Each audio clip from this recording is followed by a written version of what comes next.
Donc je disais trouver les coordonnées, donc GPS. Alors il y a une autre façon de faire, me semble-t-il. Eh bien, c'est tout simplement d'aller sur Google Maps. Voilà, donc Google Maps. Une fois qu'on atterrit effectivement à cet endroit-là, ben, on recherche une adresse. Alors je disais donc Nîmes, voilà par exemple. Et là sur Nîmes, eh bien, je peux choisir un lieu. Alors un lieu qui me semble intéressant ou alors des arènes, je sais pas, par exemple.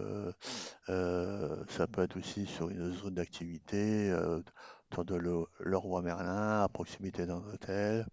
Je peux zoomer éventuellement, pas très loin déjà, d'un de la Fontaine, la maison Carré. Tiens, on va mettre une maison à cet endroit-là. Bon, comme vous avez pu le remarquer, alors ici j'ai pointé donc les informations apparaissent ici et je vais par la même occasion vous montrer comment on peut intégrer une carte dynamique donc sur un site tel que j'ai pu le faire donc effectivement sur mon site modèle. Donc ici, je vais vous montrer exactement ce qui correspond à la page donc CMS que j'ai créée donc et que j'ai rajouté finalement celle qui existait déjà et que j'ai nommé donc plan d'accès, ce qui me permet effectivement en cliquant dessus donc d'atterrir sur une carte donc géographique qui correspond à l'endroit où justement cette boutique est censée être installée, à savoir l'aéroport de Montpellier. Et c'est une carte dynamique dans la mesure où on peut effectivement zoomer, voilà, bouton droit de la souris, et donc zoomer bouton gauche et réduire bouton droit. Voilà.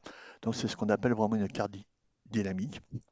Donc on peut effectivement aussi contrôle et molette pour pouvoir effectivement zoomer et dézoomer donc cette fameuse carte. Alors pour pouvoir le faire, parce qu'effectivement si on regarde sur notre site le site modèle 2, eh bien ici vous n'avez pas cette page plan d'accès qui apparaît, puisque effectivement elle n'a pas été créée.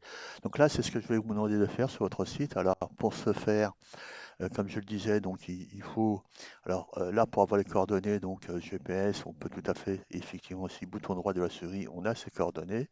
On peut d'ailleurs les retrouver en faisant plus d'infos sur cet endroit, et on a les coordonnées à cet endroit-là.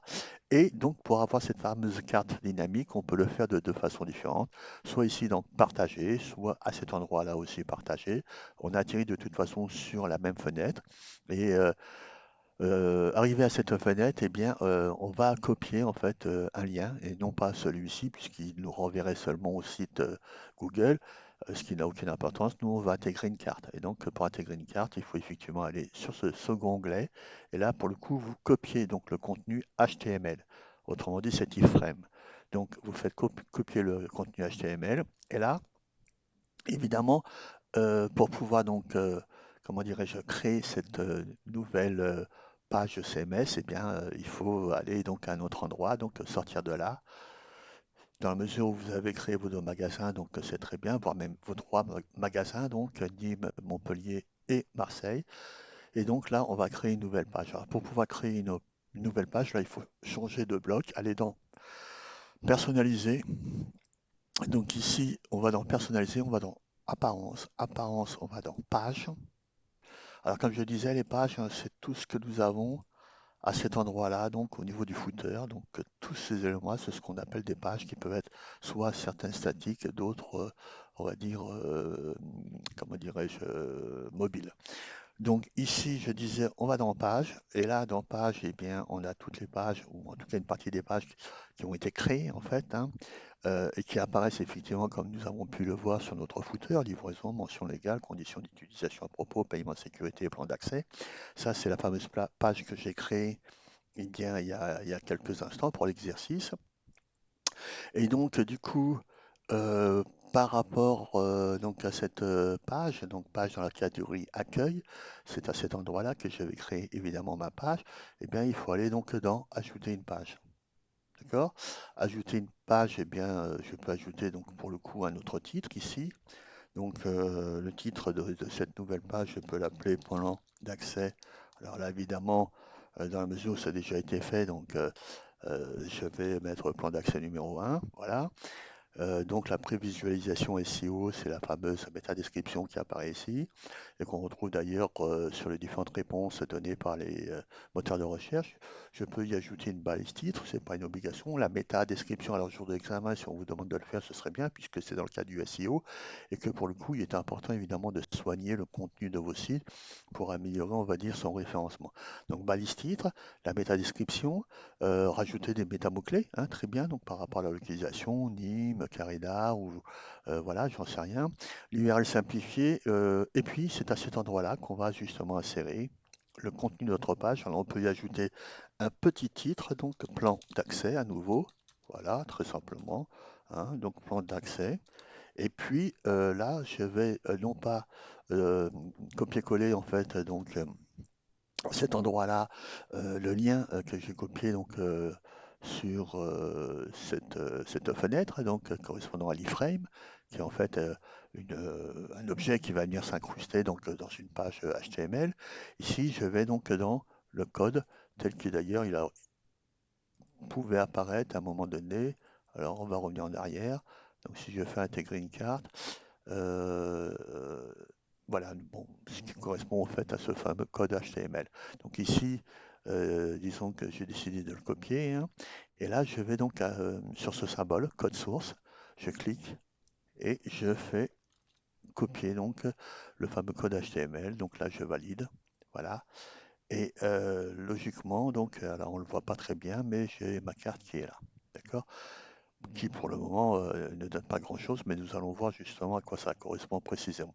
Alors, indexation par les moteurs de recherche, bah, non, pour le coup, là, c'est pas nécessaire, mais si votre site existait bien, il faudrait évidemment le faire. Donc là, je décide d'afficher très simplement donc, cette carte. Je peux décider d'enregistrer, de prévisualiser ou tout simplement d'enregistrer. Donc là, nous allons passer par cette opération. La création a été faite.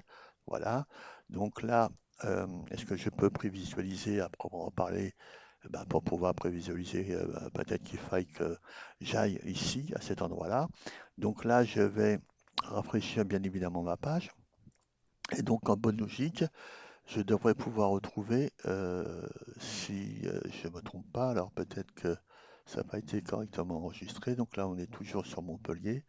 Donc là, je vais voir pourquoi ça n'apparaît pas. Donc je fais enregistrer. Donc voilà.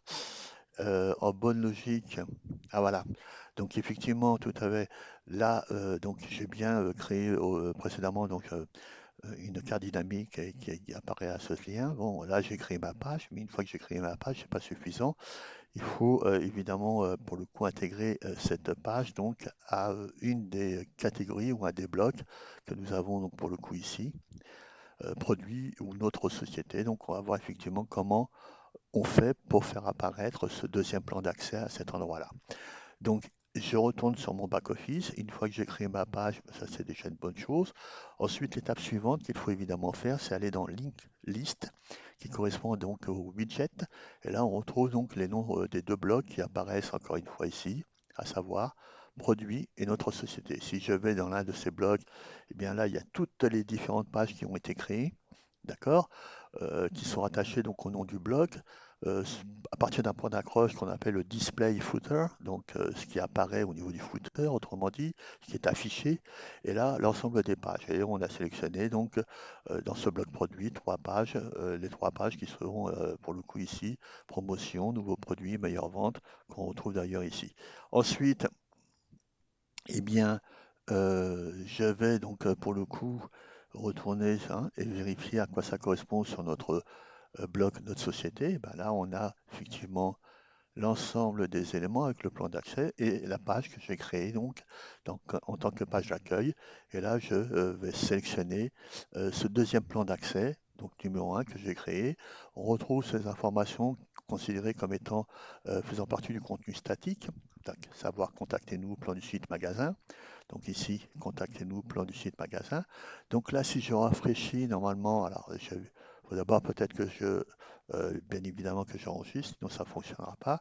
Et si je rafraîchis donc ici, en l'occurrence ma page, eh bien normalement je devrais avoir apparaître la page ici, et c'est bien le cas. Et si je clique sur plan d'accès, on a bien effectivement ma carte dynamique avec la maison carrée qui apparaît à cet endroit. Alors Voilà, donc là, du coup, j'ai pratiquement fini de vous montrer donc cette troisième étape, à savoir la création du service contact, la création de trois autres boutiques avec les coordonnées GPS et la possibilité d'y avoir accès via une carte dynamique. Et là, on vous demandait donc en supplément, en bonus, donc d'informer les visiteurs et les clients de l'existence de ces trois boutiques via le carrousel du site de l'entreprise. Alors pour le coup, je peux éventuellement le faire, hein. Alors, si vous avez encore, le temps donc, et la patience suffisante pour me suivre. Donc là, pour pouvoir créer ce carrousel, je vais toujours sur apparence. Alors il faut savoir qu'il y a 2 façons d'y arriver. Soit, en allant sur apparence, thème et logo. Thème et logo, on arrive sur cette fenêtre avec 3 onglets, thème et logo, page de configuration et personnalisation avancée. Donc là, il faut aller, on verra ça bien évidemment plus tard, page de configuration. Et là, vous avez à gauche le menu schématique par bloc. D'accord? Donc à chaque fois que vous survolez votre souris sur l'un de ces blocs, vous avez à droite donc la catégorie qui s'y rapporte. Donc ici, celle qui nous intéresse, je disais, c'est le carrousel ou bien diaporama. Donc je clique dessus. Je vais configurer mon carrousel et là, j'atterris sur cette fenêtre où j'ai la possibilité de paramétrer un certain nombre d'éléments pour évidemment animer en soi mon carrousel ou j'ai la possibilité donc ici et dans le même temps d'ailleurs la possibilité d'y insérer donc une image et vous voyez qu'on a les trois images par défaut, celle que j'ai créée donc précédemment. C'est à cet endroit-là évidemment qu'on va créer donc ou qui apparaît plutôt les images. Alors pour pouvoir évidemment les rajouter, puisque là nous avons la liste des diapositives, il faut aller, alors c'est pas tellement visible, mais il faut aller en haut à droite de ce deuxième bloc et aller dans ajouter. Et là donc vous ajoutez votre image, alors choisir une image qui soit compatible. Donc, et qui, dont le format est accepté hein, évidemment par l'application, le titre, qu'il va falloir donc évidemment créer, l'URL cible, nécessairement. La URL cible, c'est celle qui renvoie évidemment à l'image du site hein, en question. Ça peut être l'adresse du site, hein, tout simplement l'adresse, évidemment, l'adresse URL, la légende, une petite description et évidemment, il faut activer l'option donc activer et vous enregistrer. Et à partir de là, donc, vous atterrissez donc logiquement sur une image comme ça, vous atterrissez en tout cas sur le fait d'avoir enregistré et d'avoir réalisé l'opération telle que on vous la demandait. Et une fois que vous avez fait l'enregistrement à nouveau, donc ici, eh bien, vous pouvez vous rendre donc sur votre site et effectivement, cette image donc apparaîtra donc dans le carrousel. Donc là, on peut revoir les trois samples qui ont été, on va dire, créés par défaut et celles que j'ai créées donc de toutes pièces. euh, que l'on vous demande justement de réaliser donc à l'issue de cette troisième étape. Voilà, donc je pense avoir fait le tour de la question et nous verrons donc dans les prochaines vidéos les points ou l'étape 4 et 5. Voilà, merci pour votre attention et je vous dis donc à la prochaine. Au revoir.